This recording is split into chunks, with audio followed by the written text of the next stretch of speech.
You're listening to Big World Network.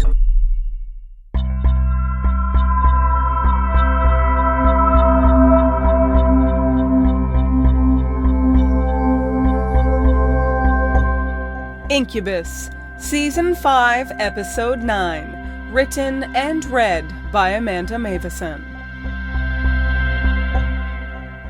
Nathan was facing the nightstand when he woke up, and saw his watch sitting there shining the time at him. It was some ungodly hour in the middle of the night, but for some reason he was awake. He rolled over groggily and found the firm, immovable body of Sasha beside him. The covers were pulled up over the incubus's chest, leaving only his pale neck and face and the glorious red hair. Nathan wanted to curl in next to Sasha and sleep for at least a few more hours, but something was wrong. He couldn't have described the feeling as anything more than just that, a feeling, something wrong enough to wake him. They had stayed up on the roof only an hour or so after midnight, before the buzz of the wine turned to numb exhaustion, and they parted for bed. Thankfully, Nathan's head only mildly throbbed, but he felt more than a little disoriented as he lifted himself up to scan the room. As soon as he did, his chest tightened with panic. "Jim, what are you doing?" Jim was standing next to the bed on Sasha's side, still as anything, wearing only his boxers and a thin t-shirt. His eyes were closed, like maybe he was sleepwalking, and he was shaking, so subtly that it was almost imperceptible. "Jim," Nathan said more firmly, though still a whisper, not wanting to rouse Sasha. This time, at the sound of Nathan's voice, Jim responded, and in the very last way Nathan wanted. Amber, slit eyes opened wide, their color clear even in the dark. At first they just gazed forward, but then they began to shift, changing from being distant to looking down at the sleeping incubus. Jim stared at Sasha with those eyes, those horrible eyes, and a moment later, his hand reached out. "No!" Nathan gasped, his reflexes faster than this slow, calculating Jim, as he sat up completely and grabbed Jim by the wrist before his brother could do what he intended. Jim wasn't shaking anymore, but Nathan sure as hell was. Those dark fey eyes slowly refocused onto him, looking right at Nathan, and making it unmistakable now that this was very real. This wasn't a dream. The blank, unfeeling color of those eyes made Nathan tremble. What made it all so much worse was that, as Jim looked at Nathan, his expression started to change for the first time. It had been so blank before, but now Jim smiled, wide and dimpled, as if Nathan had said or done something wonderful. It was awful, because it was so Jim. It was Jim. The ominous form of Nathan's brother gave a slight convulsion, and his eyes closed. Suddenly, Jim's whole body went limp, and Nathan had to let go of his wrist, or risk being dragged right over the bed as Jim fell to the floor. Nathan immediately jumped out of bed on the other side, and went around to see what had happened. Jim's entire body was shaking again, his muscles spasming all over under his skin, like he was having some kind of seizure. Nathan fell to the floor beside him, and reached his own shaky hand to Jim's forehead. Jim didn't feel warm or cold. He felt normal. Jim's eyes sprang open, and Nathan held back a cry. Blue. They were blue, and not slit. "Nathan?" Jim said in a sleep-roughened and very confused voice. He looked around, realizing just where he was, and that it wasn't exactly normal to wake up crumbled on the floor of his brother's room in the middle of the night. "How did I get here?" This was Nathan's chance, his out. He could say anything now, and Jim would believe him. He could keep on pretending this wasn't happening, pretending that something wasn't waking within Jim when he slept. Sleep was the trigger, that was clear, at least for now. Even in the hospital room, Jim must have been asleep before the amber eyes took him. "Nathan?" The words, "It's okay, Jim," danced on Nathan's tongue, but he couldn't say them. It wasn't okay. It was as far from okay as things could get. "Jim," Nathan tried, just sitting there on the floor in the dark as Jim sat up next to him and looked on imploringly.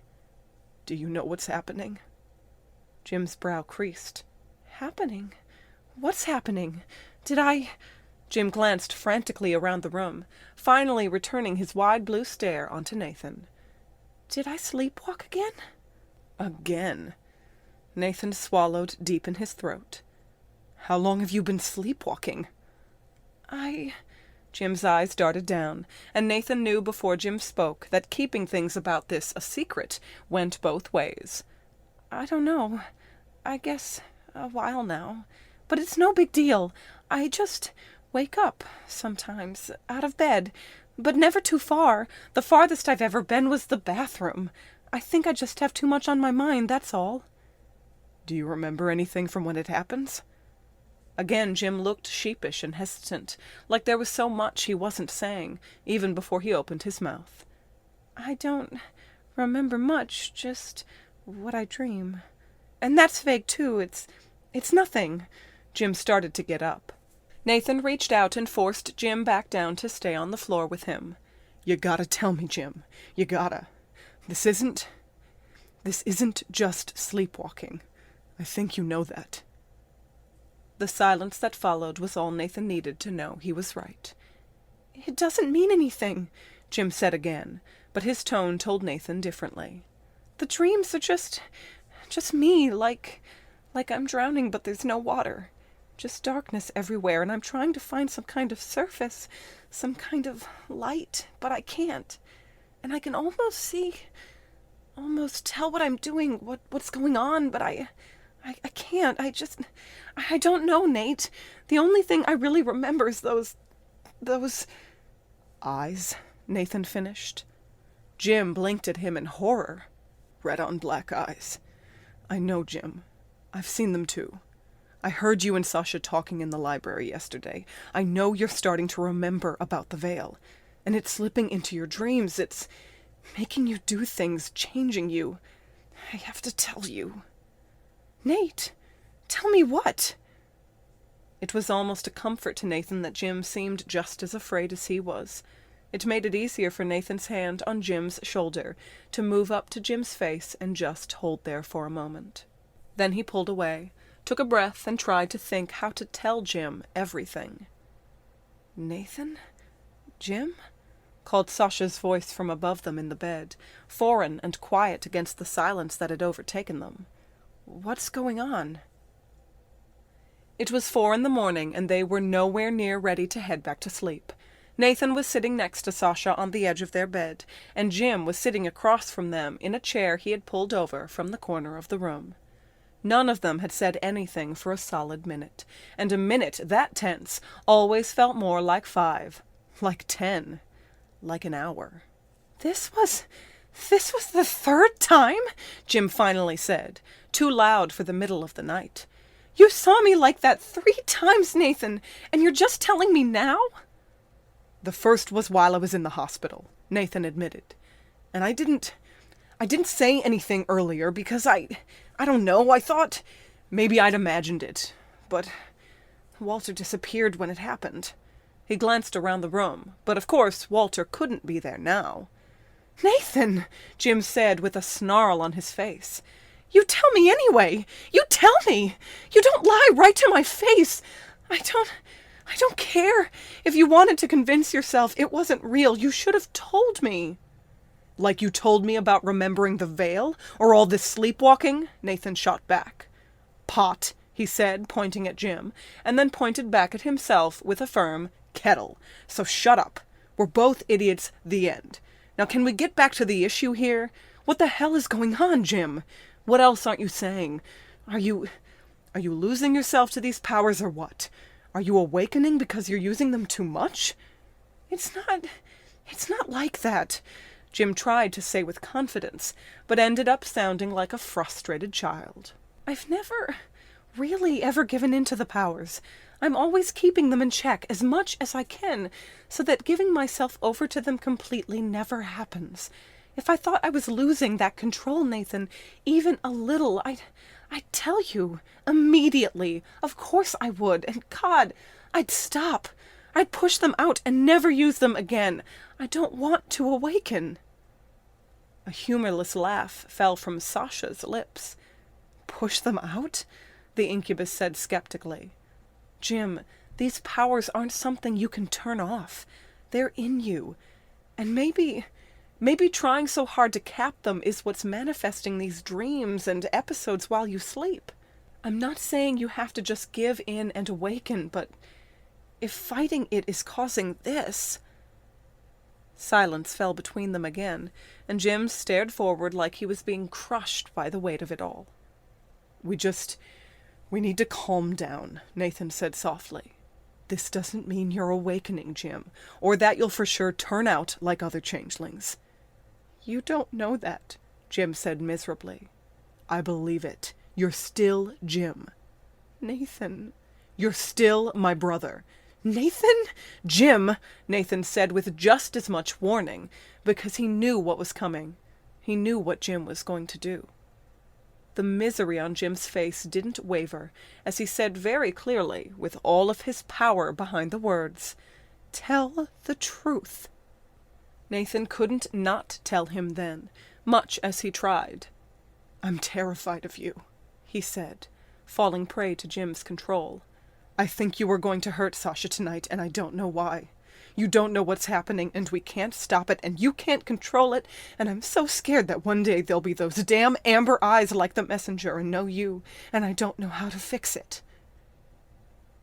A lump rose in Nathan's throat as he finished, hating that those words were in him at all, forced out of him as they were. Jim sagged into the chair, as if his sentence had been given, and that was it. He was doomed. "Damn it, Jim," Nathan said, his eyes as wet as the blue ones in front of him.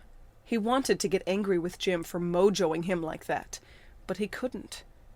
Slowly, Nathan got up and moved to stand next to Jim. He could still show in some small way that, even if he was afraid, he wasn't giving up.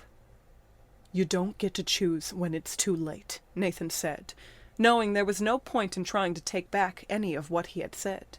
"Only I get to do that. Yeah, I'm afraid. I'm afraid of a lot of things lately, go figure. But right now, you're still Jim, and I gotta believe you can keep it that way. But if you don't believe it, then it's already over. And I just can't accept that." Jim closed his eyes, squeezing tears free that streamed hot and fast down his face. "What if I can't do it, Nathan?" Jim choked out. "I don't know anymore if I should give in to stop the sleepwalking or push harder to hold the powers back and risk some half-awakened part of me going after you in the night. What if I'd gone to bed with Alex? I thought about it, drunk on the wine, being snuggled so close on the roof. I thought about it. What if I'd been with her instead? You really think I was going to hurt Sasha?" Jim peeked his eyes open and glanced frightened to the side.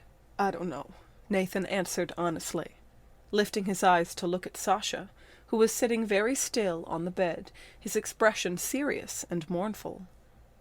"All you really did was reach for him. And when I stopped you and you smiled at me, it wasn't sinister or anything. I don't know. You don't have any urge to hurt Sasha now, do you?" Eyes wide and searching again, Jim stared forward at Sasha, and a few more tears streamed down to follow the lines made by the first. "No. God, I'm so sorry. I'd never. I'd never." Jim couldn't quite get the words out, tears falling faster now, but his gaze met with true blue, and Sasha smiled back at him. "I'm sorry too," the Incubus said. "Sorry I push you on all this.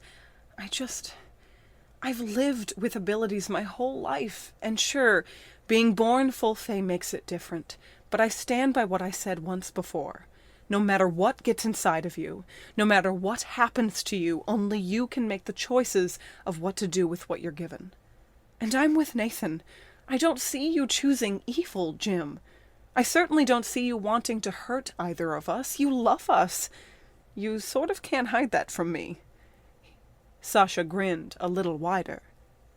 And miraculously, that seemed to do the trick. at least enough for Jim to calm down, turn to see the same strong resolve in Nathan's eyes too, and finally nod his head. "Can we maybe get back to sleep then? I'm really tired," Jim said, rubbing a hand across his wet eyes like a little boy. Nathan nodded, and took the opportunity to form his hand into a gun and point it playfully at his brother. "Whatever you say, Jesse James," he said, and held his hand steady until Jim smiled and returned the gesture. Bang! If he could still look into his brother's blue eyes, if they could still reenact that silly little game they had played as children, then Nathan believed he could keep his brother, forever. How any of them actually got back to sleep after that, Nathan couldn't say. He just knew that when he woke up hours later, and he and Sasha went down for breakfast to find Jim, Alex, and Wally already waiting for them, they all looked the same amount of not quite rested, and yet still like they could take on anything that came next.